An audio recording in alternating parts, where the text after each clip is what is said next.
A continuación se presentan recomendaciones mínimas que deben ser tomadas en cuenta tanto por ingenieros como por arquitectos para lograr un mejor desempeño de las edificaciones de concreto armado ante la presencia de sismos.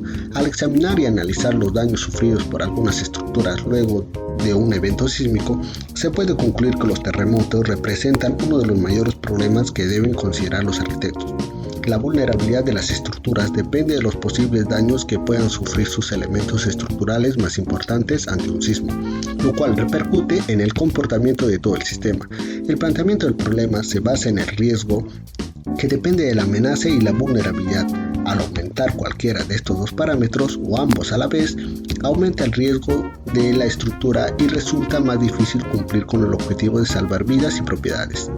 La incertidumbre es la principal característica del problema, porque no se sabe cuándo y dónde va a ocurrir un sismo, tampoco su magnitud y duración.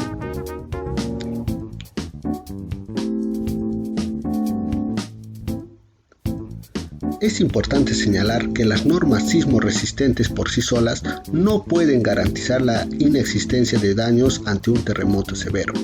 El daño severo se debe a la falla de varios elementos cuya ductibilidad y resistencia no son suficientes. Algunos de los daños encontrados en las columnas son compresión, cortante, adherencia y flexión. La meta de este trabajo es diseñar edificaciones sismo resistentes adecuados.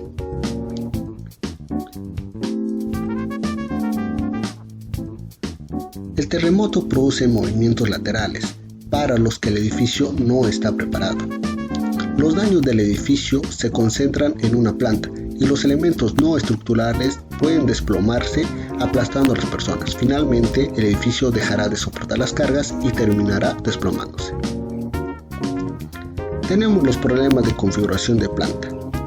Son problemas referentes a la distribución del espacio y la forma de la estructura en el plano horizontal. La longitud en planta influye en la respuesta estructural ante la transmisión de ondas en el terreno producidas por el movimiento sísmico. A mayor longitud en el planta empeora el comportamiento estructural. Los edificios largos son más propensos a tener problemas debido a los componentes torsionales del movimiento del terreno.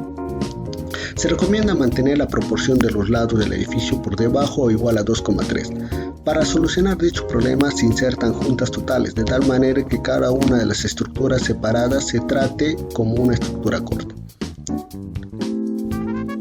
La forma de la planta influye en la respuesta de la estructura ante la concentración de cargas repartidas en ciertas áreas debido al movimiento sísmico. Veamos algunos ejemplos.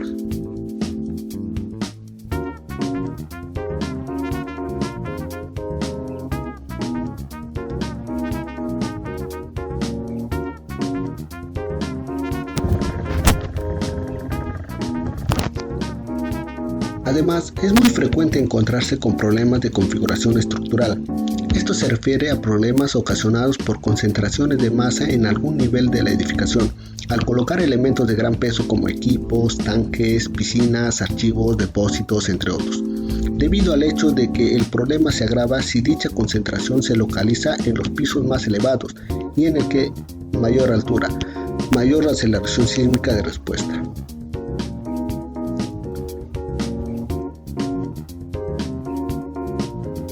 Algunos sistemas arquitectónicos conllevan a la formación de pisos cuya rigidez y o resistencia es significativamente menor a la del resto de los niveles, haciéndolos más vulnerables.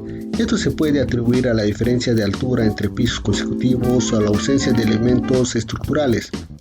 En el diseño, se debe garantizar que la edificación resista los efectos del movimiento sísmico. Por ello, se debe establecer la misma rigidez y resistencia en todos los niveles.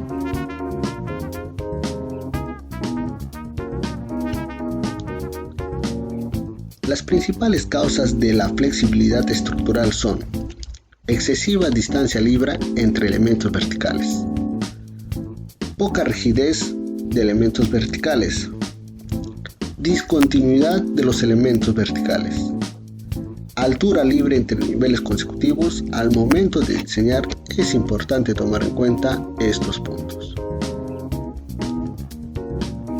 Otro problema surge es la dirección poco resistente a fuerzas horizontales. En general, debe alternarse la orientación de elementos verticales para que las rigideces laterales sean similares.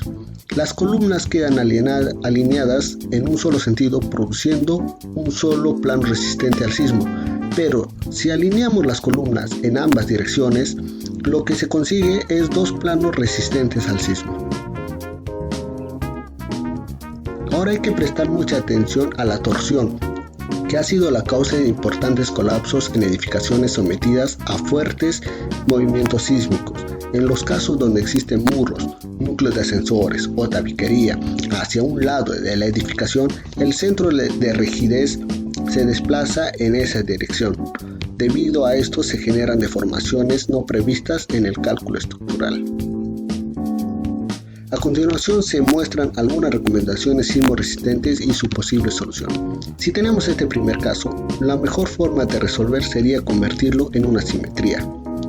Para casos con núcleo excéntrico, sería mejor tener el núcleo centrado.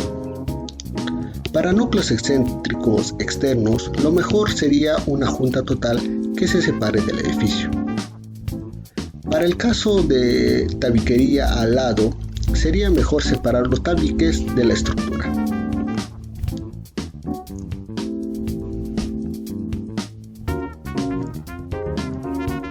Finalmente, de la investigación realizada se puede concluir que muchos de los daños de importancia en edificios públicos y viviendas han sido consecuencia de deficientes o inexistentes estudios de suelos. Debido al hecho de que los sismos no pueden evitarse, se deben tomar todas las medidas pertinentes para evitar al máximo las pérdidas de vidas y minimizar los daños materiales recopilando la mejor información del laboratorio. Hay que elegir el mejor diseño estructural seguido del sistema constructivo más conveniente.